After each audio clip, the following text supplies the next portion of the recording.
नमस्कार दोस्तों, मैं हूं आपका अपना दोस्त पंक। Welcome to SSC GD cracker.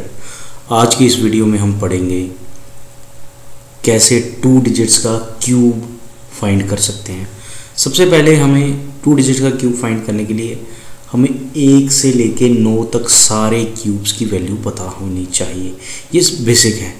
जैसे 1 का क्यूब 1 होता है, 2 का क्यूब 8 होता है, 3 का क्यूब 27 होता है, 4 का क्यूब 64 होता है, 5 का क्यूब 125 होता है, 6 का क्यूब 216 होता है, 7 का क्यूब 343 होता है, 8 का क्यूब 512 होता है और 9 का क्यूब 729 होता है। दोस्तों, एटलीस्ट आपको 1 से 9 तक क्यूब सबके आने चाहिए। उसके बाद आप इजीली किसी भी 2 डिजिट्स का क्यूब फाइंड कर सकते हैं। हम थोड़ा छोटे डिजिट से स्टार्ट करेंगे। जैसे हम 12 ले लेते हैं।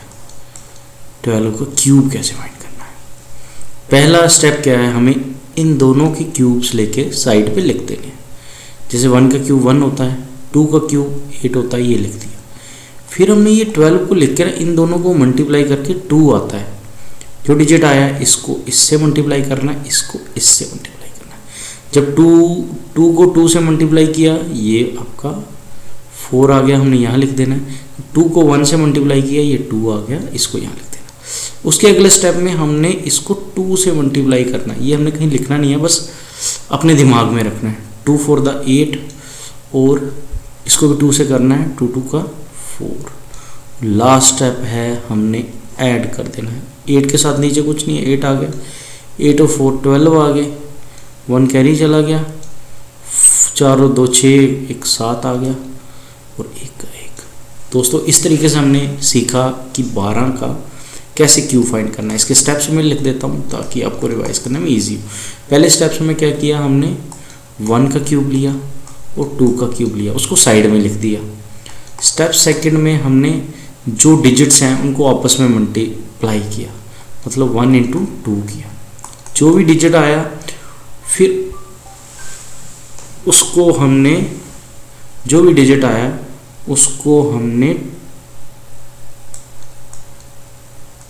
2 से मल्टीप्लाई किया। ये सेकंड स्टेप आ गया। उसके बाद थर्ड स्टेप में जो भी मिडल में डिजिट्स आए हैं उनको हमने 2 से मल्टीप्लाई किया और फोर्थ स्टेप में हमने एडिशन कर लिया। दोस्तों, एक और एग्जांपल लेते हैं, उससे आपको ज़्यादा क्लियर हो जाएगा। ये स्टेप्स आप बार बार देखेंगे तो आपको क्लैरिटी आएगी डेफिनेटली। नेक्स्ट हम एग्जांपल लेते हैं, थोड़ा बड़ा डिजिट ले लेते हैं। 32 का क्यूब कैसे फाइंड करना। पहला वही है, हमने 2 का क्यूब लिया, 2 का क्यूब आया 8। फिर हमने 3 का क्यूब ले लिया, 3 3 9 3 27 आ गया। फिर हमने जैसे ये लिखा, इनको आपस में मल्टीप्लाई किया, 3 2 6 आ गया। फिर इनको मल्टीप्लाई किया, 6 2 12 हमने यहाँ लिख देना है। फिर 6 3 18 हमने यहाँ लिख दिया और इन दोनों मिडल वालों डिजिट्स को हमने 2 से मल्टीप्लाई करना है। ये हमने बस लिखना है अपने समझ के लिए। 2 से मल्टीप्लाई करेंगे, 12 2 24, 18 2 36। अब लास्ट स्टेप जो आ गया हमारा एडिशन का हमने 8 के नीचे कुछ नहीं है, 8 आ गया।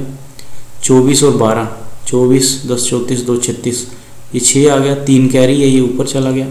36 और 18, 36 10 40, 40 और 8 54 और 53 57 आ गया, 7 आ गया, 5 कैरी हो गया। 27 और 5 कितने होते हैं आपके? 32।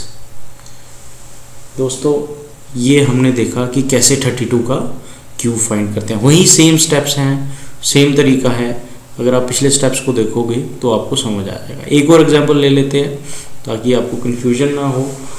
एक हम ले लेते हैं, जैसे एग्जांपल 26 का क्यूब कैसे फाइंड करना। फिर से हम समझेंगे। पहले इसका cube 2 to the 4 4 to the 8, फिर इसका क्यूब 6 6 36 36 6 2 216 आ गया। फिर हमने 2 और 6 को ऐसे साइड में लिख देना, इन दोनों को आपस में मल्टीप्लाई करेंगे, 12 आ गया। 12 आ गया, फिर 12 को इससे मल्टीप्लाई किया, 12 6 72, हम इसको यहाँ लिख लेंगे। फिर 12 टू 24 हम इसको यहाँ लिख देंगे, ठीक है। इनको फिर हमने ऐसे इमेजिनरी नंबर रखना, 2 मिडल वालों को मल्टीप्लाई करना, मल्टीप्लाई 144 आएगा, 2 से मल्टीप्लाई करेंगे, 24 को 2 से मल्टीप्लाई करेंगे, 48 आएगा, फिर हम अपना एडिशन कर देंगे। देखो इसमें 216 है, सारा तो ले ही नहीं सकते हम, C6 में चला गया, 21 चला गया कैरी, ठीक है। फिर हम इनको ऐड करेंगे, 21 72 और 144 को ऐड कर लेंगे, 4 और 1 5, 5 और 2 7, 7 आ गया, 4 2 6, 6 और 7 13, एक कैरी चला गया, 1 और 1 कितना आ गया 237 आया।